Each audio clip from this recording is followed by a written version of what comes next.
Minnesota game, just how did you assess what you saw from the offense, just looking back? Yeah, same thing. Really the same thing I said after the game. It really held true, is that we didn't finish our drives, right? We're getting down towards the red zone. We have a shot on a third down, field goal opportunity. We can't put Daniel in that position. We got to get a touchdown there, right? We didn't finish. Our communication needs to be better on the road.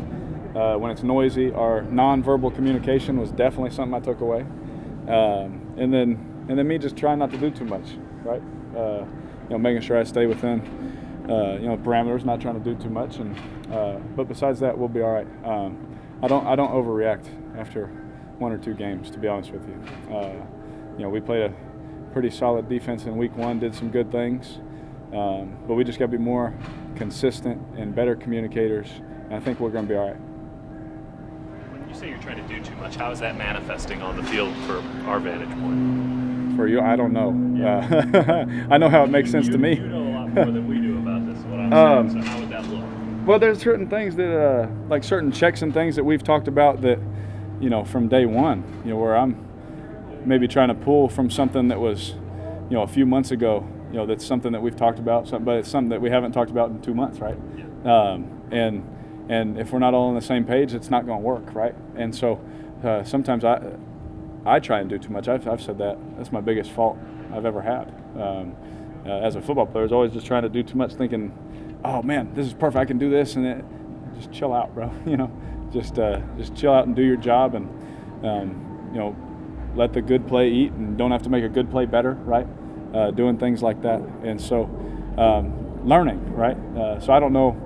I don't want to say too much because without giving away certain things, right? But hopefully that helps answer that question a little bit. For the game, there was a lot of talk of accountability starting from the players on up. What has been the message, and how is that coming to fruition this week ahead of Indy? Well, for us, I say the same thing after every game pretty much to the cameras. And then I go talk to my guys as a person. You know what I mean? 6 years into this, I've learned that if I don't say something catchy, it's not going to get written down. You know what I mean? So I don't want to waste my breath. So I just go talk to my guys individually and just tell them, where I could be better, where we could be better, where I think that we could grow. But I used to try and explain so much and put my heart into that, for you guys, and I still do. I still put it, enough out there, but there's a lot of stuff I just hold back, and we deal with it in the locker room. And I learned that from some veterans that I played with, Seawood, Tuck, watching those guys, and over the years seeing like, I see why they did certain things the way they did them. You know what I mean? And so that's kind of how we handled it. Taking, me sitting there, Coach every time gets up in front of the team, and he's going to tell them, Derek, you should have done this and this and this. So-and-so, you should have done this, this, and this. We all see and know what everyone needs to do better, and and when he says, "You with me?" You're either going to be quiet or yes, sir, I got you. In front of everybody. And so that's never been a problem with us and Coach Gruden. He's going to let you know where you need to be better, and we're all going to hold each other accountable. And that's what we do here. You guys have had some flux in terms of receiver personnel. And from what John was just saying, that maybe Tyrell's moving around it a bit more than what you'd planned during the summer. Yes. Doing those adjustments in season, you plan for one thing and then have to adjust. Has that been a wrinkle? I don't know how you would want to. Yeah, it is definitely different, right? He's got to run some different cuts. He's got to run some different routes. He's got to do a lot more for us than originally that was planned, right? We had a plan of two guys sharing a certain load, right, of things, and now we got him. JJ's back from his injury. We got Trevor. We got Hunter. We're trying to figure out what's the perfect way to do it, right? And we got 3 really good tight ends also. With our running backs, we've always talked about them, and so we're just trying to figure out how to do it. And so it is more. It's more, honestly, the biggest thing is just more on Tyrell. He's got more on his plate, and I think you guys have talked to him and know him well enough that he can handle it. And I think it'll be good for him though, but because it'll just put him, put the ball his way a lot more. Our security blanket is Darren Waller. It seems like no matter who's guarding, he can create a mismatch either way. The smaller guys or slower guys. What does that do for you? No, you hit it on the head because I think we saw him catch balls against safeties and linebackers, and also we put him out wide and he's running slant routes on some pretty good corners, and we're making 10, 12 yards on those. So, again, you don't want to ever get ahead of it, but we think he's very special. Obviously the production is now showing up. What he doesn't get enough credit for is he'll one play get a reverse kind of speed play, then the next play he's blocking Hunter in pass protection. Then the next play he's running a slant on Trey Waynes. Like that you don't find those guys. Like they're not around, And the fact that we have one of those is pretty awesome. And I hope again that Raider fans enjoy the heck out of him because, what is he? He's like first or second in catches. He's balling out of his mind. He's just playing. He's playing unreal, and I think we all root for that guy and what he can do, especially with what we ask him to do. And Coach Gruden's offense, it's hard mentally, and we ask him to do a lot. Derek, as a quarterback, can you sort of project what it'd be like being Jacoby Brissett in late August, and all of a sudden the guy ahead of you is not just hurt, but he's done. He's gone. Yeah. Up and retires, and so not only are you QB1, but you're the franchise now. Like, what's that like? Do you think? It reminds me so much. Now, he didn't retire, but my rookie year, like going into the week one, like I still was like, oh, cool, I'll play someday. I played in the preseason, the last game because I thought we were just resting Schaub in his elbow, I think it was. And then all of a sudden, like I come in there, hey, you're starting. And it's like, oh, sweet, Rex Ryan or the New York Jets, sweet, that'll be awesome. First start when the whole time you've been taking the 2 reps, you'll play someday in the future, right? And so you can't hide the excitement as a competitor. So I'm sure he was excited, but you also feel for your teammate. Like I'm sure he feels for Andrew. Like Andrew didn't want to retire, right?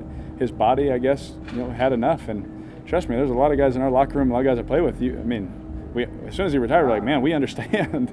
It's going through all those injuries, man. That's not fun, especially internal injuries. That's different, But you feel for them, but at the same time, you're excited. And again, football is the ultimate team sport. So I'm sure his teammates just put their arms around him and said, man, let's roll.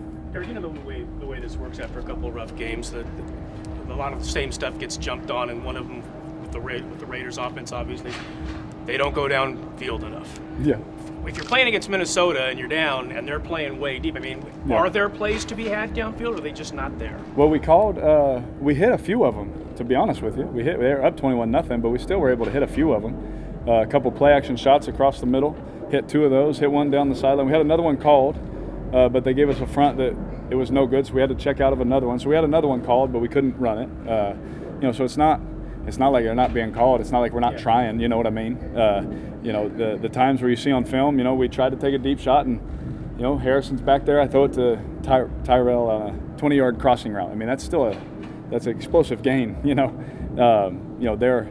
are times, in situations like if you're down, 4 scores, 3 scores, the play action deep shot.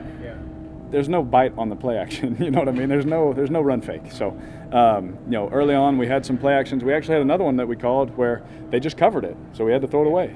So, there's 5 right off the top of my head, and if you hit 5 of those, everyone's high fiving. It's a big day, right? But yeah, you know how that goes. With that said, Derek, how fine is that line between taking what the defense gives you and taking what you want? Well, if you want to throw it up into 2 people, you can take it and try and get what you want. But I'm sure I'd get some good comments on that one too if I tried that one. It'd be fun either way. But there is a fine line when it's a closer score. There is a fine line when it's like if a guy is 1-on-1 and you choose not to throw it and you're like, nah, I just check. That's different. When it's a zone coverage and they're all looking at you, trying to bait you to throw the deep shot, that's different. That stuff. I've been in that situation, sadly, too many times where it's like, I know I'm gonna have to answer about this later, but it is what it is, right? And we grade it, and you get a check mark. Yeah, hey, good job. You can't. There's a certain time if it's 4th down, right? And it's the score is tied. There's no time on the clock. We have to throw 4 balls in the end zone, like Kansas City. You got to throw 4 balls in the end zone. That's different, right? But there's a time where also you have to move the ball efficiently. You can't just chuck it up and be in 3rd and 10, and then now you're going to get different calls, and sometimes your calls and their calls aren't going to mix well. Last one, guys. Are you surprised that Ryan went from being a starter week 1 to being cut week 4? He got cut. That's I didn't know. I saw his locker in there. It is surprising. I love RG. He's a a heck of a person, man. That breaks my heart, to be honest with you. I feel for him, but it does surprise me, you know, because he was doing some really good things in camp. Saw him make that really good catch in the Rams preseason game. Made some good catches. He scored in the preseason when I played a little bit. Caught some good balls against Denver. First pass of the year, you know, even on a little choice route. You know, so it's hard. But again, you guys know, man, this business is crazy. You know, we've all seen some crazy things around here. So it is what it is.